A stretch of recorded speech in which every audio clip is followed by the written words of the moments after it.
భూమి సుమారు 200 కోట్ల రూపాయల యొక్క భూమిలో తన పెత్తనం నడిపించాలనేటువంటి దురాలోచనతోనే అధ్యక్షుడు కాకపోయినా అధ్యక్షుడిగా చలామణి అవుతా ఉన్నాడు.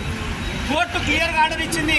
ఆయన సీల్డ్ కవర్లో ఉన్నటువంటి అధ్యక్ష యొక్క పదవిని అది కాదు, మీరు అధ్యక్షత ఎన్నికలు నిర్వహించాలని చెప్పినా దాన్ని తుంగలో దొక్కి మళ్ళీ ఆయనే అధ్యక్షులుగా నిర్వహిస్తా ఉన్నాడు. అదే కాకుండా 12 సంవత్సరాలు తెలంగాణ రాష్ట్రం ఆవిర్భావమైన తర్వాత అనేక రాష్ట్రాల్లో పక్కన ఉన్నటువంటి ఆంధ్రప్రదేశ్ రాష్ట్రంలో 3 అధ్యక్షులు 4 అధ్యక్షులు మారుతారు. ఇక్కడ 12 సంవత్సరాల నుంచి ఆయన ఒక్కనే తిష్ట వేసుకొని కూర్చున్నాడు. దానికి గల కారణాలు ఏంటి అంటే కొంతమందిని జిల్లాలో ఆయన అనుకూలమైనటువంటి వ్యక్తులను పెట్టుకొని ఏదైతే సమావేశం జరిగినప్పుడు ఆ ఈసీ మీటింగ్లో మాట్లాడుకొని అందులో సంతకాలు చేసుకొని మళ్ళా ఆయన్నే కొనసాగుతూ ఇప్పుడు 3 టర్మ్లు సుమారు 9-10 సంవత్సరాల నుంచి ఆయన్నే కొనసాగుతూ ఉన్నాడు. నిజంగా కూడా చట్ట విరుద్ధంగా ఉన్నటువంటి ఈ కార్యక్రమాన్ని నిజంగా అందరు ఆర్యవైశ్యులందరూ ఆలోచించాలి. ఎవరి కోసం చేస్తున్నారు, ఎందుకోసం చేస్తున్నారు?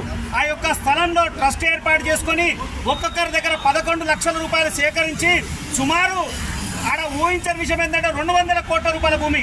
ఏ పేదవాడికి ఉపయోగపడే హాస్పిటల్ కడతా అంటున్నారా? కాదు. ఏదైనా స్కూల్ కడతా అంటున్నారా? కాదు. ఏం కట్టాలనుకుంటున్నారంటే కన్వెన్షన్ హాల్. అంటే కన్వెన్షన్ హాల్ ఏ పేదవాడికి ఉపయోగపడుతుంది? ఇలా కన్వెన్షన్ హాల్ అంటే 4-5 లక్షల రూపాయలు అద్దె ఇచ్చేటువంటి సౌకర్యం ఉంటాడు తప్ప ఏ పేదవాడు ఏ మధ్య తరగతి వాడికి ఉపయోగపడుతుంది?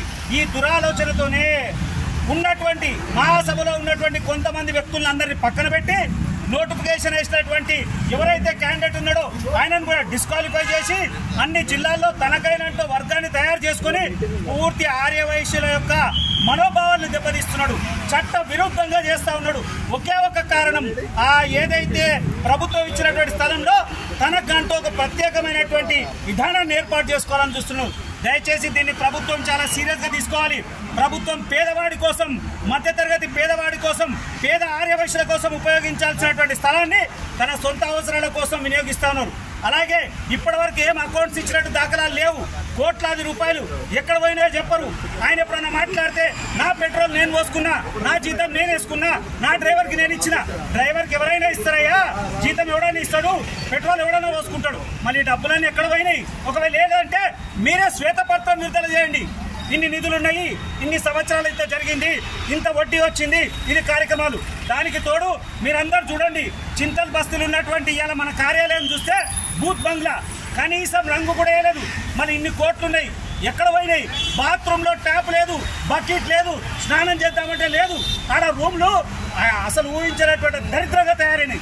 ఇప్పటికి కూడా వాళ్ళ ప్రభుత్వం ఎందుకు స్పందించదో? ప్రభుత్వం స్పందించి 3 అధికారులు అపాయింట్ చేస్తే అది కర్మ ఎట్లయిందంటే మాకే తెలవకుండా దరిద్రం తయారైంది. అపాయింట్ చేసిన ఆయన కొన్ని రోజుల్లోనే రిటైర్ అయిపోయాడు. దాని తర్వాత ఇంకొక ఆయన వస్తే నాకెందుకు అంటా ఉన్నాడు. ప్రభుత్వంలో ఉన్నటువంటి పెద్దలని, ఏదైతే కాంగ్రెస్ ప్రభుత్వంలో ఉన్నటువంటి కొంతమంది పెద్దల్ని అమరావతి లక్ష్మీనారాయణ తన అనుకూలంగా చేసుకొని వాళ్ళతో పూర్తిగా చలామణి చేస్తా ఉన్నాం. ఈరోజు జరిగేటువంటి సమావేశాన్ని కూడా పోలీసు వారు నోటీస్ చేయడం జరిగింది. మీరు సమావేశం నిర్వహించొద్దు అని నోటీస్ ఇచ్చినా సమావేశం నిర్వహిస్తాము. కోర్టుకు ధిక్కరిస్తావు, పోలీసు వాళ్ళు ధిక్కరిస్తావు, వైశ్యుల్ని ధిక్కరిస్తావు, సమాజంలో అందరినీ ధిక్కరించి ఏం చేయాలనుకుంటున్నావు? ఇది ముమ్మాటికి తప్పు. దయచేసి ప్రభుత్వం వెంటనే స్పందించి దీని మీద చాలా సీరియస్గా ఉండాలని ఆర్యవైశ్యుల తరఫున కోరుకుంటున్నాం.